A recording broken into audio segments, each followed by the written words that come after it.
Man, that video is good. My first sponsor, a broken build. I really hope that one does well. Oh, I still need to title it. How about Saryn is the queen of Warframe DPS? Already did that one. The strongest Saryn I have ever seen? Yeah, I think that's quite fitting. Well, Kai, you were wrong.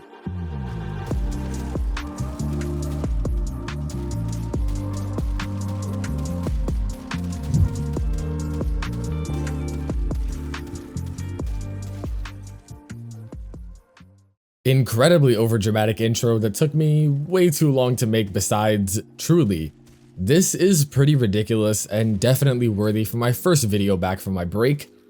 Yeah, we'll call it a break. Before we get started, this video is brought to you by my lovely Patreon and YouTube supporters. Consider checking those platforms out and get access to videos like this before the general audience does.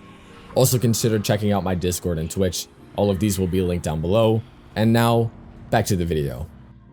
There are two stars of the show today. Obviously Saryn is one of them, but as the game's most notorious weapons buffer, we have to pair her with one, and what gun other than the Sobek to do so with? Sobek alone ain't much of anything. Low multi-shot, low CC, the fire rate and reload speed aren't that good. It just doesn't have that much going for it, except for one very important mod, Acid Shells.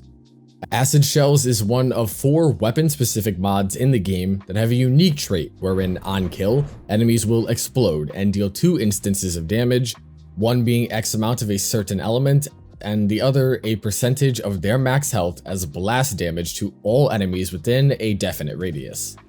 For Sobek or Acid Shells, this is 450 corrosive damage, 45% HP, and 15 meters respectively. Further traits of this explosion are a 100 to 0% linear damage falloff, meaning that the farther away enemies are from the initial explosion, the less damage this will do. It also does respect line of sight, unfortunately, but on the opposite side of the spectrum, kills with the explosion will trigger it again, leading to possible infinite chains in the right conditions, but all of that is dependent on whether or not the explosion even does kill, which it won't.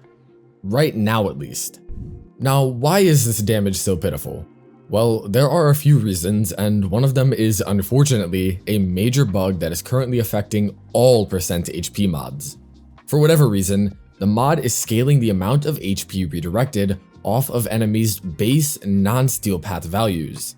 You know how Shattering Impact only cares about an enemy's base armor regardless of level scaling? Well, this is the same scenario, except not good, as the expected 45% redirection gets turned into 18% with the 100% HP steel path modifier.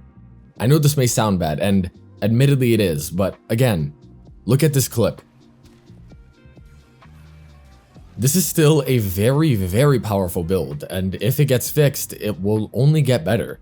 Now for the less complicated issue, armor. Gunners of this level have over 90,000 HP and are just shy of 9,000 armor for a final 96.68% damage reduction or 16.6 million EHP on Steel Path. So even if our Acid Shells explosion deals 40,500 damage, which, remember, it isn't, that is still less than 0.3% of their total HP. Lucky for us though, Saryn is a very potent armor strip frame through her first ability, Spores. Spores has a few different functions. Right now we're going to discuss spread and growth. Casting requires an enemy in which once done will infect them with 3 spores for an infinite duration. Each individual spore will deal corrosive damage each second to the target with a base 50% chance to proc the corrosive status itself. Shooting one of these spores on an enemy will cause it to transmit to all other enemies within spread range. These function exactly the same as Patient Zero's spores. As the outbreak begins, the damage dealt per spore at base is 10, and for every second they remain active, damage will increase by 2 per infected enemy with a cap of 7 infected contributing at once. Damage is uniform between them, hard capped at 100,000, and is displayed above your weapon's HUD right here. In our case, Spore's ability to spread the corrosive status rapidly between enemies is quite beneficial, as each stack will remove a percentage of their armor, though it will normally cap out at 80% for 10 stacks. This does require the help of something you're most likely familiar with to achieve that full strip, Emerald Archon Shards with the +2 corrosive stat cap bonus. With 2 of these shards, we have a new cap of 14, which means that all enemies besides bosses can be full stripped by spores and allow acid shells to shine a bit more than previously expected. Once they've spread, a few kills will nuke all of the surrounding area. There is one more piece of the puzzle though, and that is Toxic Lash. Lash will imbue all of your weapons with toxin damage, starting at 30%. This is dealt as a separate hit of damage, like Zada's Whisper, and it also guarantees a toxin proc on every hit. This additional hit's damage is quantified before health and armor resistances, with the resulting toxin dot scaling in quite a powerful manner. Toxin mods on your weapon will apply their own toxin mod specific multiplier to the ticks from Lash, regardless of whether or not they are combined into another element. And furthermore, faction damage mods also benefit Lash and the dot extremely well.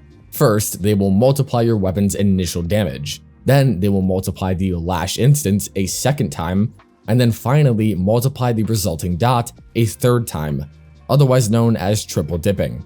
And finally, the reason Lash and Sobek pair so well together is because acid shell explosions will taxi a toxin Lash attack as if you were shooting your own weapon again. This is due to acid shell's explosion being considered another instance of your weapon's damage, and Lash essentially piggybacking off of it in the first place, causing it to deal the initial strike again and have the dot find its way onto every afflicted enemy. Combine the two together and we only need 1 bullet, with 0 stacks of any kind. But as usual, I think we ain't doing it.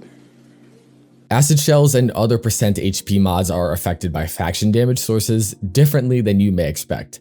When used, they will multiply the percentage of enemies' health that is dealt within the AoE.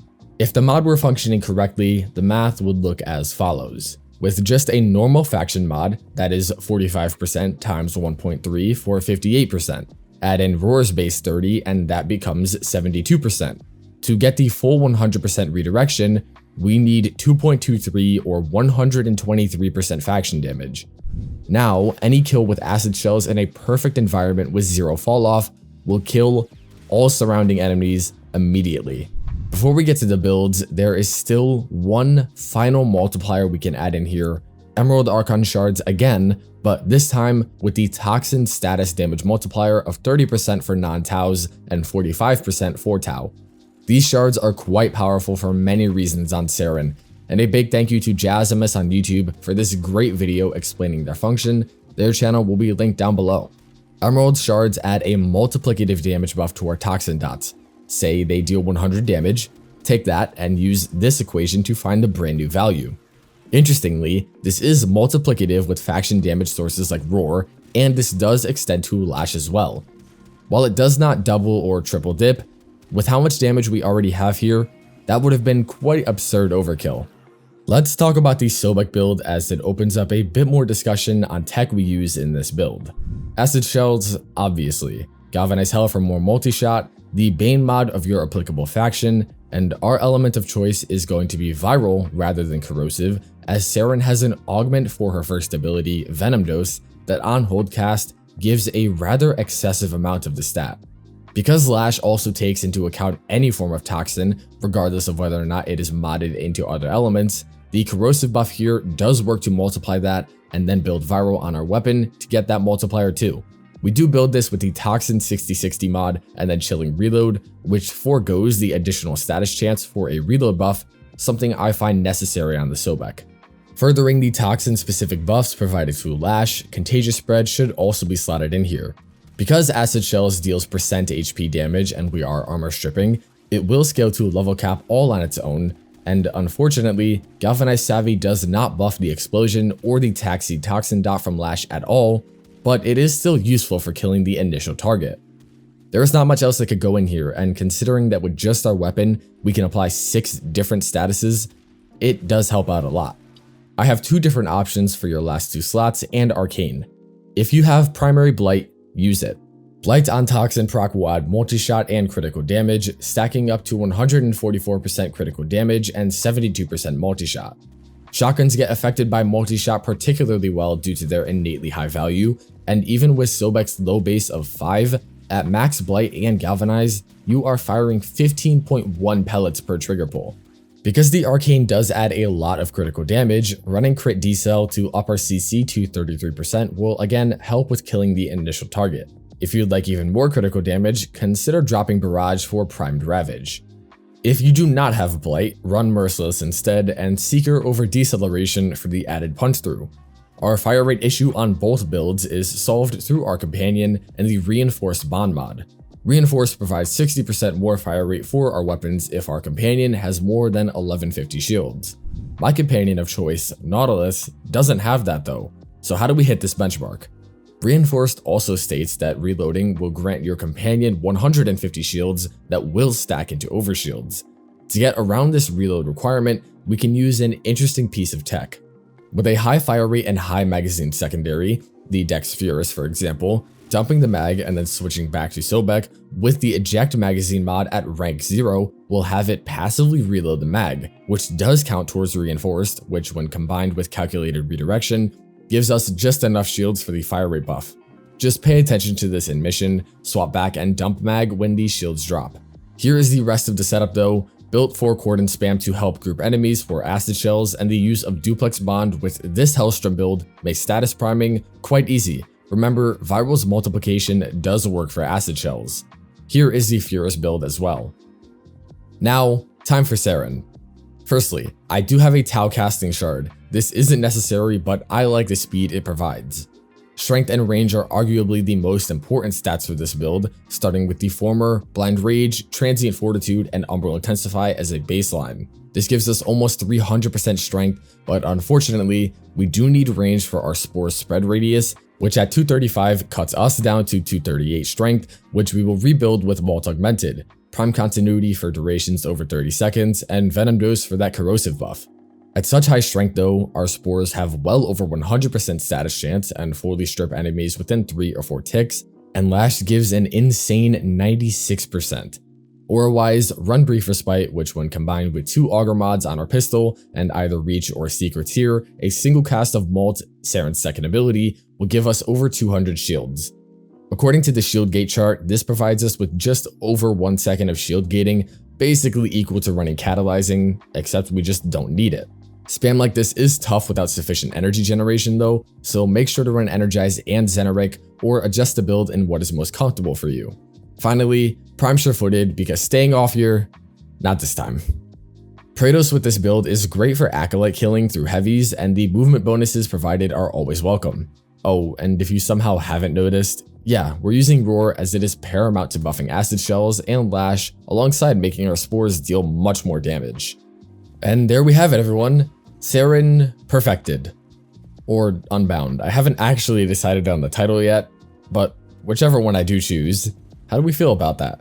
I want to continue this series where I make probably the most highly edited guides on frames with a near or actually perfected build.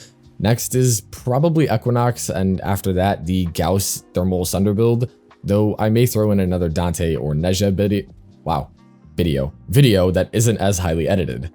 Regardless, I hope you enjoyed this one. It took a while, but the end result is something I am proud of. Thank you patrons and supporters and all of you guys for watching this one. I will see you in the next one. Peace.